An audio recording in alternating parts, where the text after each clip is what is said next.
नमस्कार. ऊर्जाला बघायला मुलगा येणार असतो. त्यासाठी सगळी तयारी सुरू असते. ऊर्जाची आई पूर्वा म्हणत असते, "ऊर्जा, खरंच तुझ्या मनाची तयारी आहे ना?" त्यावर ऊर्जा म्हणत असते, "हो आई. आता पुन्हा पुन्हा तो प्रश्न तू मला नको विचारूस. आता एकदाचं काय ते होऊन जाऊ दे." हे वाक्य ऐकल्यावर पूर्वा म्हणत असते, "ऊर्जा, तुला काय वाटतं? हे सगळं खूप साधं सोपं आहे का? अगं अशाने तुझी जबाबदारी पुढे वाढणार आहे, त्याचा विचार करतेस की नाही? का फक्त कोणाला तरी शह देण्यासाठी हे सगळं करत आहेस तू?" त्यावर ऊर्जा म्हणत असते, "सॉरी आई, पण मला तुला दुखवायचं नाही आहे. तुला माहिती आहे ना, सध्या माझ्यासमोर काय टार्गेट आहे. मला ती केस कशीही करून पद्माला जिंकवायची आहे." हे वाक्य ऐकल्यावर आता ऊर्जाला पूर्वा म्हणत असते, "ते सगळं ठीक असलं तरी या गोष्टींचा तुझ्या सांसारिक आयुष्यावर परिणाम होता कामा नये." त्यावर ऊर्जा म्हणत असते, "नाही होणार आई." आणि अशातच आता मुलाकडची माणसं घरी येत असतात. हे आता बाजूच्या बंड्याने येऊन सांगितलेलं असतं. इकडे आपण पाहतोय आता शौर्य टकाटक तयार होऊन ऊर्जाला भेटायला जाणार असतो. कारण खास करून त्याला ऊर्जाचा फोन आलेला असतो की शौर्य, मला तुला भेटायचंय आणि महत्वाचं काम आहे. हे वाक्य ऐकल्यानंतर शौर्याच्या मनात आनंदाची उकळी फुटलेली असते आणि तो छान तयार होऊन बाहेर पडणारच असतो. पण तेवढ्यात दिव्याला पूर्वाकडून कळतं की दिव्या, आज ऊर्जाला पाहायला मुलगा येतोय. हे सगळं ऐकल्यावर दिव्या म्हणत असते, "काय ग आई, एवढं एकदम टोकावर सांगतेस तू मला? म्हणजे तुमचं खूप आधीच ठरलं असेल ना, का अचानकपणे ठरलं?" त्यावर पूर्वा दिव्याला म्हणत असते, "हे बघ दिव्या, मला माहिती आहे तू विश्वास ठेवणार नाहीस, पण तरीही तुला सांगते मी. खूप आधी ठरलं असतं तर तुलाही सांगितलं असतं, पण सगळं अचानकपणे ठरलंय." त्यावर दिव्या म्हणत असते, "आई, तू काय मला वेडी समजतेस का? सांग मला, सगळं अचानकपणे का ठरलं? इतकी घाई करायची गरज काय पडली तुम्हाला?" त्यावर मात्र आता पूर्वा म्हणत असते, "काही गोष्टी मी तुला इथे फोनवर नाही सांगू शकत. कधी निवांत वेळ भेटला का सांगीन." हे वाक्य ऐकल्यावर दिव्या म्हणत असते, "आई, मी तुझी मोठी मुलगी आहे ना, मग सर्वात आधी तुला माझ्या प्रश्नांची उत्तरं द्यावीच लागतील. का तुला आता ऊर्जा महत्वाची वाटते?" त्यावर पूर्वा म्हणत असते, "हे बघ दिव्या, मला फार बोलायचं नाहीये. एक गोष्ट लक्षात ठेव, माझं तुला सांगणं माझं कर्तव्य होतं आणि ते कर्तव्य मी पार पाडलंय." असं बोलून आता पूर्वाने फोन कट केलेला असतो. पूर्वाने केलेला फोन कट दिव्याचा तिळपापड होतो. दिव्या म्हणत असते, "आई, आई, तू अशी कशी वागू शकतेस? माझा असा अपमान करतेस तू? माझा फोन कट करतेस? आता तर मी त्या ऊर्जाच्या या पाहण्याच्या कार्यक्रमाला येणारच नाही. मग विचारून दे तिकडे त्या लोकांनी प्रश्न की मुलीची बहीण आली नाही का?" आणि अशातच आता तिथे शौर्याची आजी येते आणि ते दिव्याचं बोलणं ऐकते. तेवढ्यात शौर्याची आजी म्हणत असते, "काय ग दिव्या, काय बडबडतेस तू एकटी?" त्यावर दिव्या म्हणत असते, "बघा ना आजी, माझ्या घरी माझी आई मला काडीचीही किंमत देत नाही. सगळी किंमत त्या ऊर्जाला देते." हे वाक्य ऐकल्यावर शौर्याची आजी म्हणत असते, "अगं पण झालंय काय? इतकी का चिडलीस तू?" त्यावर दिव्या फ्लो मध्ये बोलून जाते, "आजी, काय सांगू तुम्हाला, लहानपणापासून या ऊर्जाने ना माझ्यापेक्षा चांगले नंबर काढले. का फक्त तिथेच स्तुती व्हायची. या आईने माझी कधी स्तुती केलीच नाही. नेहमी नेहमी फक्त तिलाच एकदम वरती आणलं गेलं, मला कधीच नाही." त्यावर शौर्याची आजी म्हणत असते, "अगं अचेल मग त्या लेवलची ऊर्जा, आणि तूही काही कमी नाही आहेस हो." त्यावर दिव्या म्हणत असते, "आजी, ते तुम्हाला वाटतंय, पण माझ्या आईला वाटायला पाहिजे ना, त्याचं काय?" त्यावर मात्र आता थेट शौर्याची आजी पुढे म्हणत असते, "बरं ते जाऊ दे, इतकं चिडायचं नसतं, पण तुझ्या आईने तुला फोन का केला होता?" त्यावर मात्र दिव्या आता फ्लोमध्ये बोलून जाते, माझी बहीण ऊर्जा आहे ना, तिला पाहायला आज मुलगा येणार आहे, तेवढंच सांगायला तिने फोन केला होता मला. हे वाक्य ऐकल्यावर शौर्याची आजी एकदम शॉक होते. शौर्याची आजी दिव्याला म्हणत असते, काय ग दिव्या, मुलगा येणार आहे बघायला म्हणजे नेमकं काय? त्यावर दिव्या म्हणत असते, आजी अहो असं काय करताय? अहो मुलगा कशाला येतो? बघायला येतो म्हणजे कांदे पोहेचा कार्यक्रम ना. तुम्हाला काय वाटतंय, तो ऊर्जा बरोबर खेळायला येणार आहे की काय? आणि असं बोलून दिव्या हसायला लागते. पण शौर्याच्या आजीला आता नेमकं समजलेलं असतं की ऊर्जा या सगळ्यापासून म्हणजे शौर्यापासून दूर होण्यासाठी ही पळवाट शोधत आहे.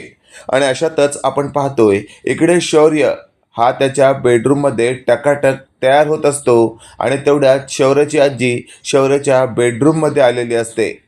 शौर्याला टकाटक तयार झालेलं तिने पाहिलेलं असतं. शौर्य वळतो आणि म्हणत असतो, आजी आजी आजी मी कसा दिसतोय सांग ना, मी आवडीन ना ऊर्जाला?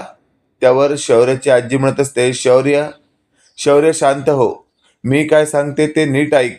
हे वाक्य ऐकल्यावर शौर्य म्हणत असतो, आजी अगं काय झालंय काय? मी इतका खुश आहे तरीही तुझ्या चेहऱ्यावर आनंद दिसत नाहीये, हे असं पहिल्यांदा होतंय. त्यावर शौर्याची आजी म्हणत असते, कारण मला तुला कमजोर झालेलं नाही पाहायचंय, तुला माहिती आहे ना, मला तुला नेहमी स्ट्रॉंग पाहायचंय. हे वाक्य ऐकल्यावर शौर्य म्हणत असतो, आजी ते सगळं ठीक आहे, पण मला सांग मी कसा दिसतोय? त्यावर शौर्याची आजी म्हणत असते, तू छानच दिसतोस अगदी कधीही, पण मी काय सांगते ते ऐक ना. त्यावर शौर्य लगेचच म्हणत असतो, बोल आजी बोल. त्यावर शौर्याची आजी म्हणत असते, तू ऊर्जाला भेटायला जाणार आहेस ना? त्यावर शौर्य म्हणत असतो, हो. त्यावर शौर्याची आजी म्हणत असते, मला सांग ज्यावेळी तिने तुला फोन केला होता तिचा नेमका आवाज कसा होता रे? हे वाक्य ऐकल्यावर आता शौर्य म्हणत असतो, आजी अगं हे काय विचारणं आता? त्यावर शौर्याची आजी म्हणत असते, प्लीज सांग ना मला.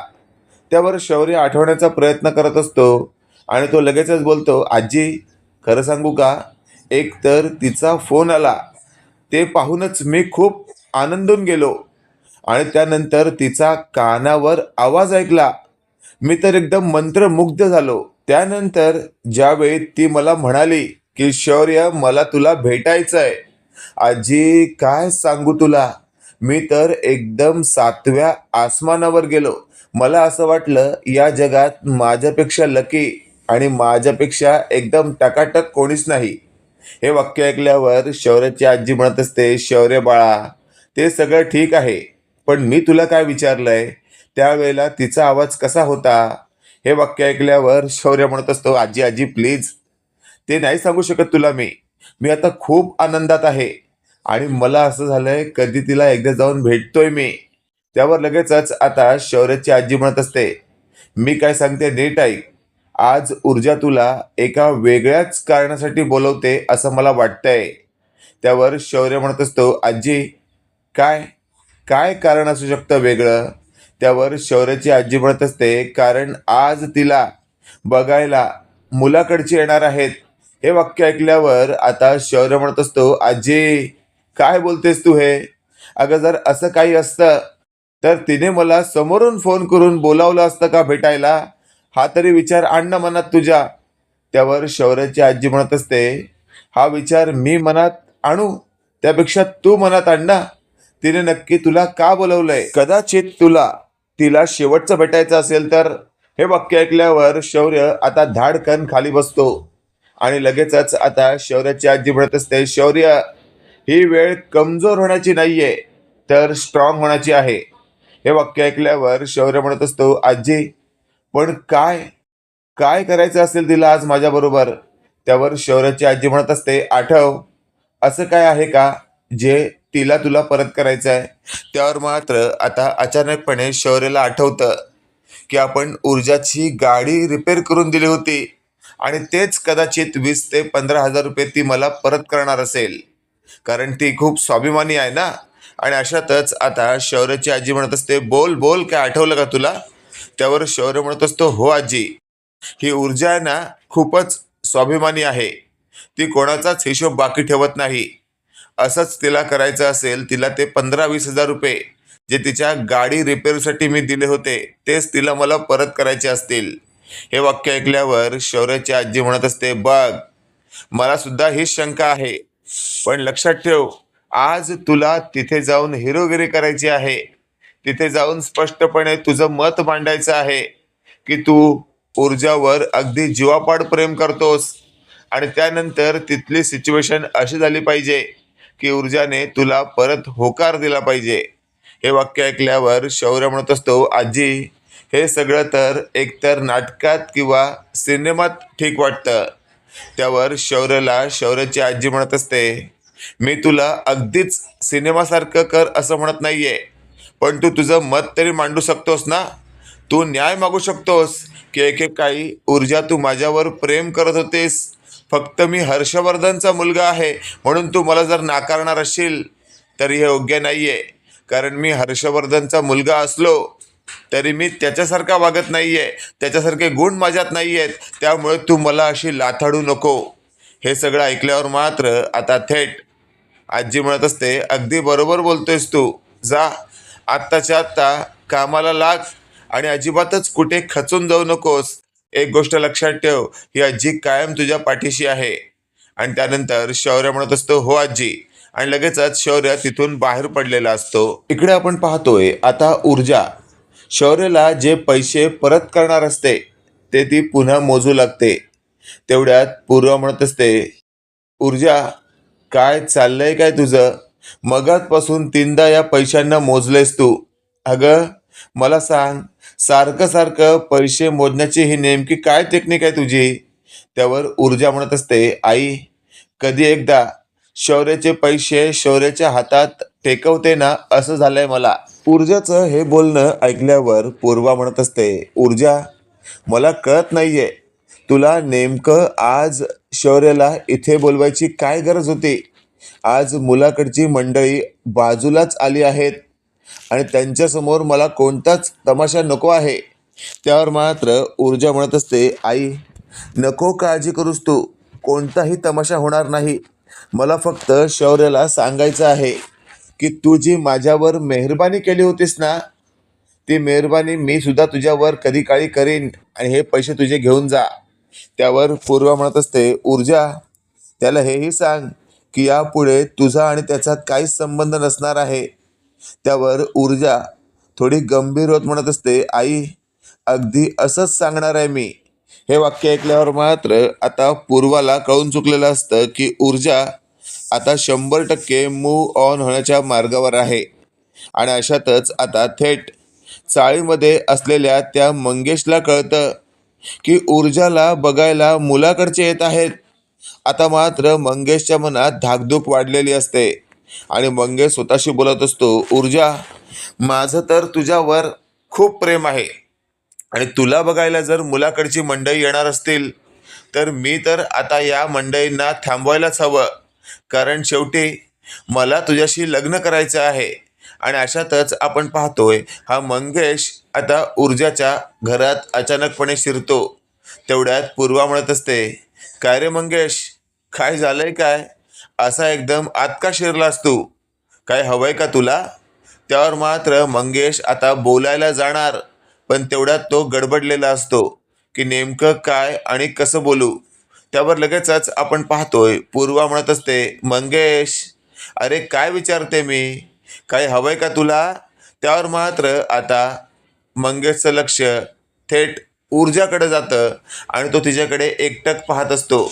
अशातच आता पूर्वा म्हणत असते, मंगेश, अरे काय चाललंय तुझं? तुला काही हवंय का? काय पाहतोयस तू एकटक ऊर्जाकडे? आपली ऊर्जा लग्न करून या चाळीतून निघून जाणार, त्याचा त्रास होतोय का तुला? हे वाक्य ऐकल्यावर आता मंगेशच मनातल्या मनात बोलत असतो, काय सांगू काकू तुम्हाला, खरंच ऊर्जा तर मला हवी आहे, पण माझ्या तोंडातून शब्दच फुटत नाहीये, त्याला मी तरी काय करू? आणि अशातच आपण पाहतोय मागचा पुढचा विचार न करता मंगेश बोलायला जाणार. तेवढ्यात मुलाकडची मंडळी आता दाराशी आलेली असतात आणि अशातच आपण पाहतोय मंगेशचं लक्ष दाराशी आलेल्या त्या मुलाकडे, मुलाच्या आईवडिलांकडे जातं आणि मंगेशची बोबडीच वळते. मंगेश मनातल्या मनात बोलत असतो, झालं, आता मी काहीच बोलू शकत नाही. आता मी काय करू? माझ्या ऊर्जाला दुसऱ्या कोणासोबत बोलताना, कांदा पोहेचा कार्यक्रम करताना कसं पाहू, असं मंगेश स्वतःशी बोलत असतो. आणि त्याच वेळेला आता पूर्वा मंगेशला म्हणत असते, मंगेश जरा बाजूला हो, मुलाकडची माणसं आली आहेत. आणि अशातच आता मंगेश भिंतीच्या एका कोपऱ्यात जाऊन उभा राहतो. अशातच आपण पाहतोय आता ऊर्जा आत गेलेली असते आणि पूर्वाने या तिघांचं स्वागत करून या तिघांना आत घेतलेलं असतं. आई वडील आणि मुलगा असे तिघं आलेले असतात. इकडे आपण पाहतोय आता मंगेश त्या मुलाकडे पाहत असतो आणि मुलाचं लक्ष त्या मंगेशकडे असतं. तो मुलगा म्हणत असतो स्वतःच्या आईला की आई, याला कुठेतरी पाहिल्यासारखं वाटतंय. त्यावर त्याची आई म्हणत असते, अरे इथे तू ऊर्जाला पाहायला आलायस ना, मग याला कुठे पाहतोयस तू? त्यावर लगेचच आता तो आलेला मुलगा म्हणत असतो, हो आई, मला ऊर्जालाच पाहायचं आहे, पण सहज हा समोर दिसला ना म्हणून तुला म्हटलं मी. त्यावर लगेचच आपण पाहतोय आता पूर्वाने विचारलेलं असतं, घर शोधायला काही त्रास तर झाला नाही ना? त्यावर मुलाकडचे म्हणत असतात, नाही नाही, आम्हाला काही त्रास झालेला नाहीये. आता मला सांगा, तुमची ऊर्जा आहे कुठे? बोलवा तिला, असं जेव्हा त्या मुलाच्या आईने म्हटलेलं असतं त्यावेळी पूर्वा म्हणत असते, हो ठीक आहे, आणते. लगेचच आता पूर्वाने आतून जाऊन ऊर्जाला बाहेर आणलेलं असतं. ऊर्जाने छान अशी साडी नेसलेली असते, गुलाबी कलरची, ज्यात ती छान उठून दिसत असते. तेवढ्यात आपण पाहतोय आता मंगेशचं लक्ष एकटक ऊर्जाकडेच असतं.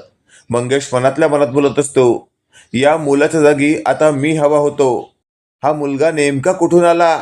आणि अशातच आपण पाहतोय आता शेवटी ऊर्जाला पूर्वाने समोर आणून बसवलेलं असतं. आणि तेवढ्यात आपण पाहतोय तो मुलगा उठून उभा राहतो आणि म्हणत असतो, आई बाबा, माझं ठरलंय, मला याच मुलीशी लग्न करायचं आहे. हे वाक्य ऐकल्यावर ऊर्जा आणि पूर्वा एकदम शॉक. आणि इकडे मंगेश एकदम कोमात गेलेला असतो, कारण मंगेशला हे सगळं अनपेक्षित असतं. तो स्वतःशी बोलत असतो, काय मुलगा आहे हा यार, खरंच माझ्या ऊर्जाला डिरेक्टली म्हणतोय की मला पोरगी आवडली म्हणून, आणि तेही माझ्यासमोर, आणि मी काहीच करू शकत नाहीये. आणि अशातच आपण पाहतोय आता त्या मुलाचे आई वडील म्हणत असतात, आधी बस, आपण नीट कांदा पोह्याचा कार्यक्रम करू, एकदम घाई का करतोयस तू? त्यावर लगेचच आपण पाहत असतो तो मुलगा म्हणत असतो, हो हो आई बाबा, आणि अशातच तो खाली बसतो. इकडे आपण पाहतोय आता मंगेश पुढे येतो आणि म्हणत असतो, बरं तुम्ही कुठे राहता? नेमकं काय काम करता? इथे यायला तुम्हाला कुणी बोलवलं? असं सगळं विचारायला सुरुवात करताच आता मुलाकडचे एकदम शॉक होतात की हा नेमका कोण आहे, आम्हाला अशी प्रश्न का विचारतोय. तेवढ्यात पूर्वा सगळं सावरण्यासाठी म्हणत असते, अहो तो आमचा बाजूवाला आहे, इथेच बाजूला राहतो, तो पार्सल डिलिव्हरी करायचं काम करतो.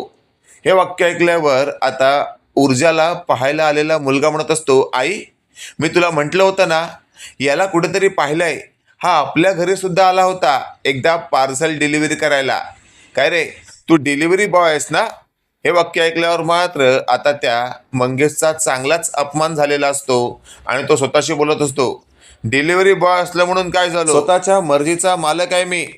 कितीही वाजता कामावर गेलो तरी मला कोणी बोलणारं नाहीये, कधीही सुट्टी मारली तरी मला कोणी बोलणारं नाहीये, 2-4 दिवस नाही गेलो तरी मला कोणी बोलणारं नाहीये, मी माझा स्वतःचा शेट आहे. हे वाक्य ऐकल्यावर आता ऊर्जाला पाहायला आलेला मुलगा म्हणत असतो, अरे ते सगळं ठीक आहे. आणि अशातच आता मंगेश म्हणत असतो, पण तुझं काय? तू जर ऑफिसला लेट गेलास तर तुझा बॉस तुला 2 उलट्या शिव्या देईल. तू जर ऑफिसला 1 दिवस दांडी मारलीस तर तुझा बॉस तुला चांगला सुनावेल. हे सगळं आता मंगेशने बोलून दाखवलेलं असतं आणि मंगेशने त्याचीही लायकी आता सगळ्यांसमोर काढलेलीच असते. अशातच आपण पाहतोय थेट आता शौर्यने एंट्री मारलेली असते. दारात आलेल्या शौर्याला पाहून अचानकपणे पूर्वा ऊर्जा उठून उभी राहते. मंगेशही दारात आलेल्या शौर्याकडे पाहतो आणि मंगेश स्वतःशी बोलत असतो, चायला, इथे तर आता चित्रपटामधील खरा हिरो आला असंच काहीतरी वाटतंय, त्याने एंट्री ही डॅशिंग मारलेली आहे. आणि अशातच आता शौर्य दारातूनच म्हणत असतो, ऊर्जा, ऊर्जा काय चाललंय तुझं हे?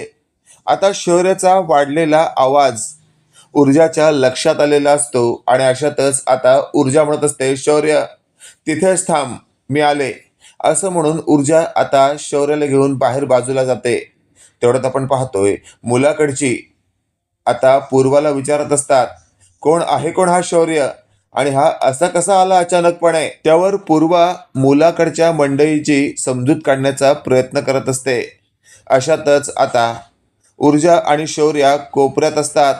मंगेश या दोघांना आता लपून पाहत असतो. ऊर्जाला शौर्य म्हणत असतो, तुझा आज कांदे पोह्याचा कार्यक्रम आहे आणि तू मला फोन करून का बोलवलंस मग? त्यावर ऊर्जा म्हणत असते, कारण मला तुझे ते स्कूटर रिपेअरचे पैसे द्यायचे आहेत आणि मला शेवटचं तुला सांगायचं आहे की यापुढे तुझा आणि माझा संबंध संपला. हे वाक्य ऐकल्यावर मात्र शौर्य म्हणत असतो, अजिबात नाही. तुझा माझा संबंध संपूच शकत नाही, कारण मी तुझ्यावर मनापासून प्रेम करतो. हा काल भेटलेला मुलगा ज्याच्याबरोबर तू संसार आयुष्यभर करण्याचा विचार करतेस, अगं कसं शक्य आहे? प्रेम माझ्यावर केलंस आणि संसार त्याच्याशी करशील? खरंच त्या मुलाला सुखी ठेवशील का? हा तरी विचार कर.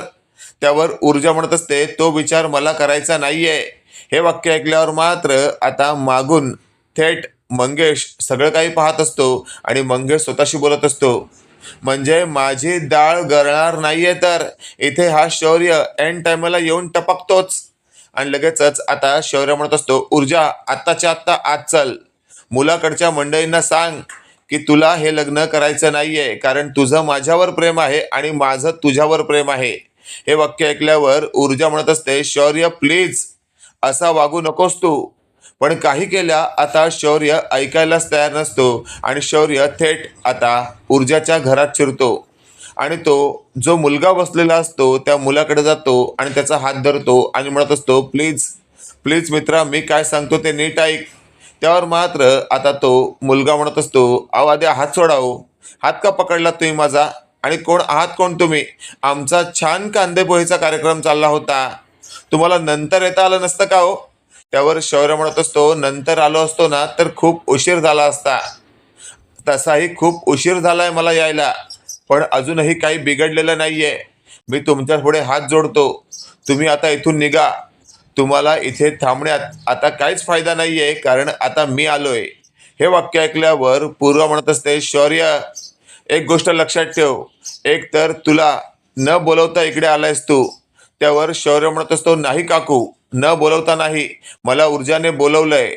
आणि लक्षात ठेवा काकू, माझं ऊर्जावर मनापासून प्रेम आहे आणि तिचंही माझ्यावर प्रेम आहे. त्यामुळे या मुलाला सांगा इथून जायला. अशातच आता मुलाकडचे म्हणत असतात, काय या मुलाचं ऊर्जावर प्रेम आहे आणि ऊर्जाचंही यावर प्रेम आहे? हे वाक्य ऐकल्यावर मात्र आता पूर्वाला नेमकं काय उत्तर द्यावं हे सुचत नसतं. तेवढ्यात आपण पाहतोय आता ऊर्जा ही खूप चिडलेली असते. ती म्हणत असते, शौर्य शौर्य तुझं आता अति होत आहे. एक गोष्ट लक्षात ठेव, तू एकतर माझ्या कांद्यापोह्याच्या कार्यक्रमामध्ये एंट्री करून कार्यक्रम सगळा खराब करण्याचा प्रयत्न करतोयस, याचा तुला काही अधिकार नाहीये. त्यावर शौर्य म्हणत असतो, अगं ऊर्जा असं काय करतेस तू? थोडा तरी माझा विचार कर ना. अरे परवा माझी काय अवस्था होती, बेशुद्ध होतो मी कित्येक तास. सांग मला, मला डॉक्टरांनी सांगितलं होतं पुढच्या 3 तासामध्ये शुद्धीवर नाही आला तर याला हॉस्पिटलमध्ये ॲडमिट करावं लागेल. तुला आठवत आहे, तू इकडे होळीमध्ये जे गाणं म्हटलं होतंस ना, ते मी रेकॉर्ड केलं होतं. तेच गाणं माझ्या आजीने माझ्या कानावर वाजवलं आणि मला शुद्ध आली. फक्त तुझा आवाज ऐकला आणि शुद्ध आली. बघ मी तुझ्यावर किती प्रेम करतो याच्यावरनाच एक अंदाज घे. त्यावर लगेचच आता ऊर्जा म्हणत असते, शौर्य प्लीज आता तो इथून बाहेर हो. पण काही कैला शौर्य तिथून हटत नसतो आणि मग नाईलाज असतो. ऊर्जाने शौर्याच्या सणसणीत अशी थोबाडीत दिलेली असते. घरात आलेल्या पाहुण्यांसमोर ऊर्जाने केली हद्दपार. शौर्याचं थोबाड फोडत काढलं फरफटत घराबाहेर. शौर्य म्हणत असतो, ऊर्जा हा अशा प्रकारे तू माझा अपमान करतेस त्याचं मला काही वाटत नाहीये, पण एक गोष्ट लक्षात ठेव, हा शौर्य फक्त आत्तापर्यंत तुझ्यासाठी जगत आलाय. जर तू मला लाथाडलीस ना तर माझ्या जगण्याला काहीच अर्थ नसणार आहे. आज तू अक्षरशः माझ्या इज्जतीचा कचरा केलायस तरी मला काही वाटत नाही, पण लक्षात ठेव, मला फक्त तू हवी आहेस. त्यावेळेला ऊर्जा म्हणत असते, आत्ताच्या आत्ता इथून निघून जा. मला उभ्या आयुष्यात तुझं थोबाडही पाहायचं नाहीये. त्यावर लगेचच आपण पाहतोय बाजूला असलेला मंगेश स्वतःशी बोलत असतो, प्लीज जा ना यार शौर्य, मला माझी ऊर्जा हवी आहे. का आमच्या दोघांच्या मध्ये येतोयस तू? आणि अशातच आपण पाहतोय मुलाकडची मंडळी म्हणत असतात, आम्ही येतो असं बोलून ती घराबाहेर पडतात. आणि अशातच आता मंगेश मनातल्या मनात बोलत असतो, चला शौर्य सुद्धा आता ऊर्जाच्या आयुष्यातून लांब होणार आणि हा आलेला मुलगा सुद्धा, म्हणजे माझा मार्ग क्लिअर. पण तेवढ्यात आपण पाहतोय ऊर्जा शौर्याला म्हणत असते, आज माझ्या लग्नाचा कार्यक्रम बिघडवलास ना तू, पण लक्षात ठेव, उभ्या आयुष्यात मी कधीच कोणावर प्रेम करणार नाही, कधीच कोणाशी लग्न करणार नाही. हे वाक्य ऐकल्यावर मात्र मंगेश एकदमच हादरतो.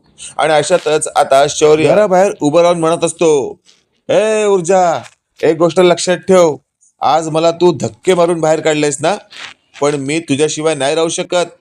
असं तसं आता थेट हा शौर्य ऊर्जाला ठणकावून सांगत असतो. मित्रांनो, इथे तर कन्फर्म आहे, शौर्याने ठरवलंच आहे की आपण ऊर्जाला सोडायचंच नाही. आणि ऊर्जा तर तिच्या शब्दांवर ठाम आहे. पण खरंच येत्या काळामध्ये ऊर्जाचं शौर्यावर पुन्हा एकदा प्रेम जडल आणि या दोघांची कहाणी पुन्हा सुरू होईल का? कमेंट करून नक्की कळवा. आणि असेच नवनवीन अपडेट पाहण्यासाठी व्हिडिओला लाईक आणि चॅनलला नक्की सबस्क्राईब करा. धन्यवाद.